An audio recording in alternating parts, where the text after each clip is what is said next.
Hoje em Brasília, Lula confirmou que vai vetar o projeto de lei da dosimetria aprovado ontem pelo Senado. Lula afirmou que não houve acordo com o governo para que o projeto fosse aprovado e garantiu, com todo o respeito que eu tenho ao Congresso Nacional, na hora de chegar à minha mesa, eu vetarei. Fecho aspas.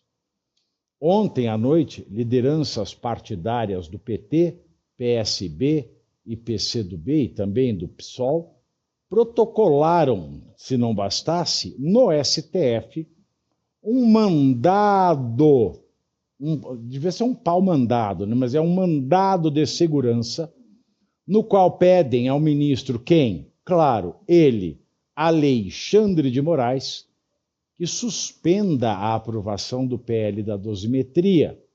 O documento diz que a tramitação no Congresso apresenta vícios formais graves, em especial a burla ao bicameralismo constitucional e a violação ao devido processo legislativo.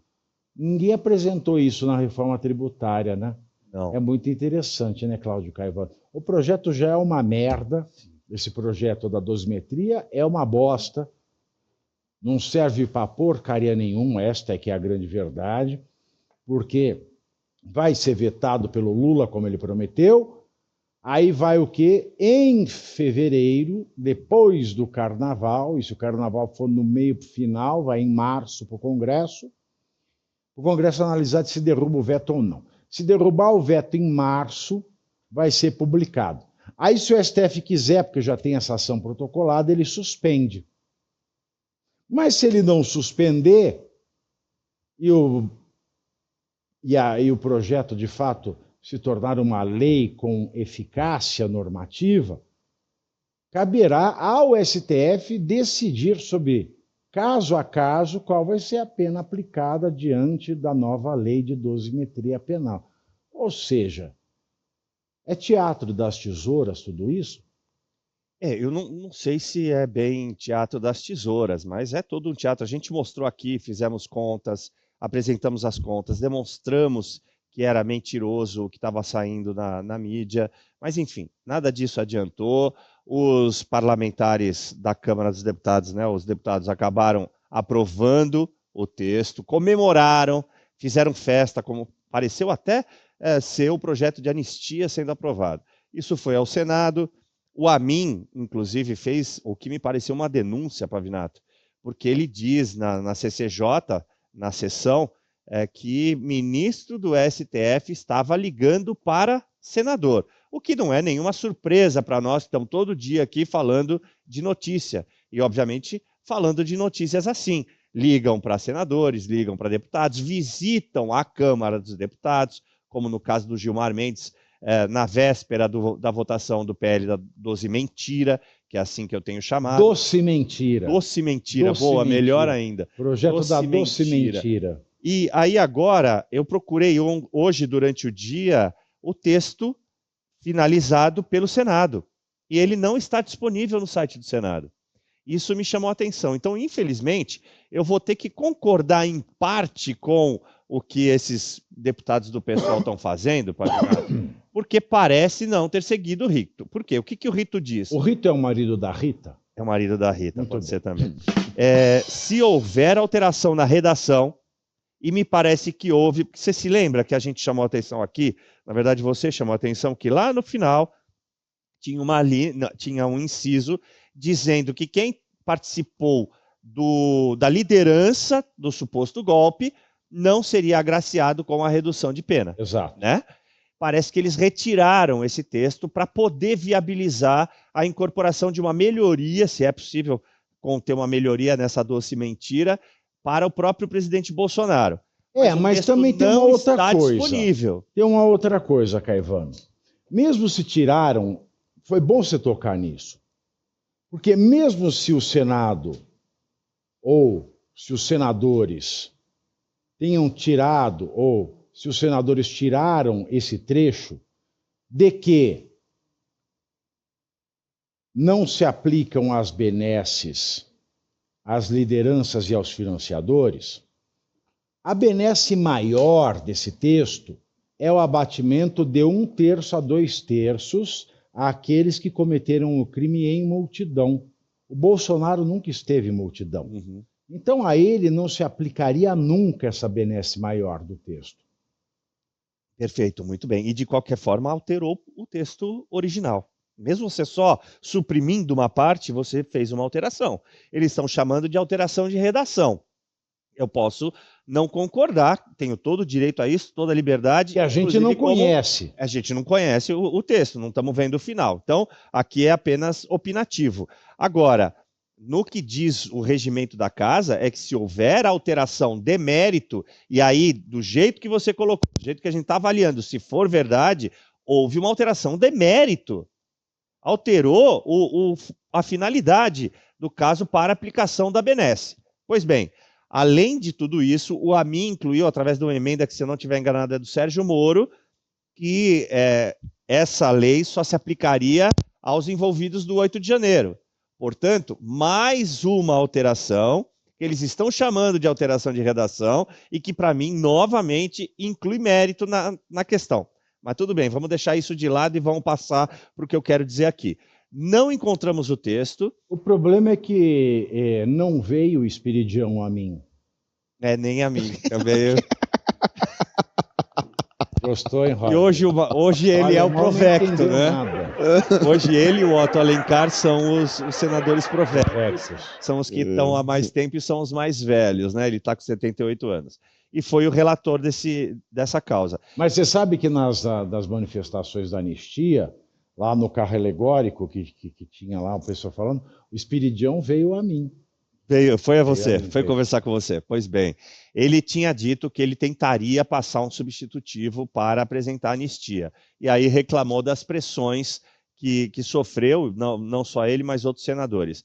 Então, de qualquer ângulo que a gente avalie isso aqui, Pavinato, vai ficar incompleto, porque eu não vi o texto, não consegui achar o texto, e acho interessante que somente esses deputados do PSOL tenham visto o texto, encontrado lá algo incoerente, a ponto de garantir que um mandado de segurança seja a norma correta aplicável ao caso, ou seja, algo que é um direito líquido e certo. Não me parece viável. E, de novo, né? Para o Alexandre de Moraes, ele é prevento nesse caso por quê? Porque ele julga as pessoas. Tem alguma coisa de muito estranha que não está certa aí. Ô, Alemão, quem que é Dorgival? Estão aqui no chat, falam assim, pergunta para o Alemão quem é Dorgival. Quem é Dorgival, Alemão? Quem é? Não sei. Não é Dorgival, é Durval o nome dele. Estão falando que fala para o Alemão, pergunta para o Alemão quem é Dorgival. Dorgival Dantas. Quem é Dorgival Dantas? É um cantor, diz o Alemão. É um cantor brasileiro que... Não é o Zezé Dorgival. O nome do Zezé é Mirosmar, o orelhudo. Dorgival, não sei quem é. Quem é o retardado que está perguntando aqui no chat também? Vai pro inferno você. Fernando Holliday. Bom, uma coisa que eu percebi analisando todo esse trâmite do PL da... Não gosto de falar PL da dosimetria, porque na verdade é uma PL de redução das penas, né? Mas enfim, esse PL foi que... É uma PL de dar pena, vamos falar assim, é uma PL de dar pena.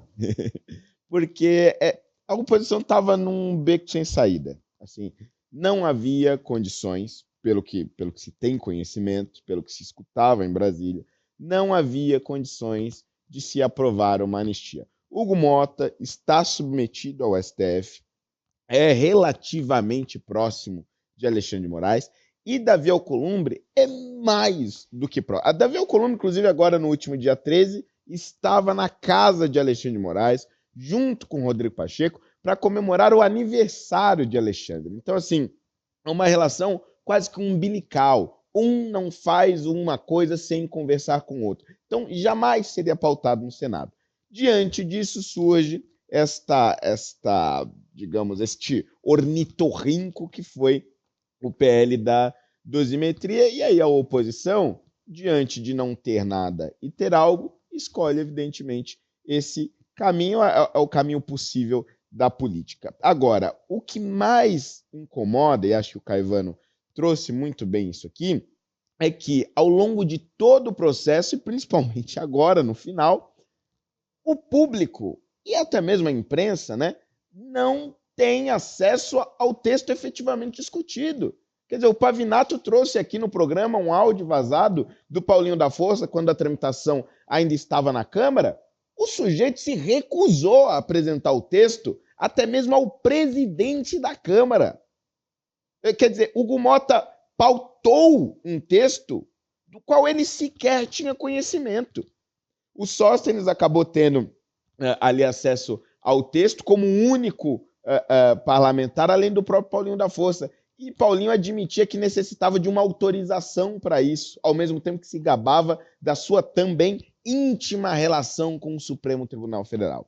Ou seja, seja lá qual for o texto, seja aquele aprovado na Câmara, seja esse que foi aprovado agora no Senado, é um texto que passou pelo crivo, e aí vamos ver, né, por meio desse mandado de segurança, se a minha teoria está certa, mas me parece que este texto passou pelo crivo do STF.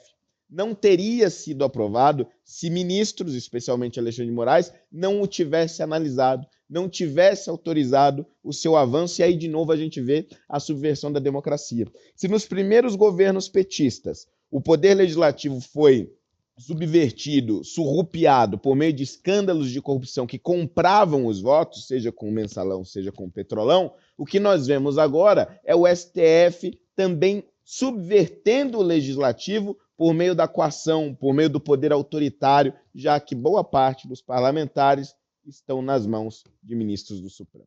Olha, eu quero mandar um beijo enorme para a Dona Carmen, que tem 90 anos e está nos acompanhando.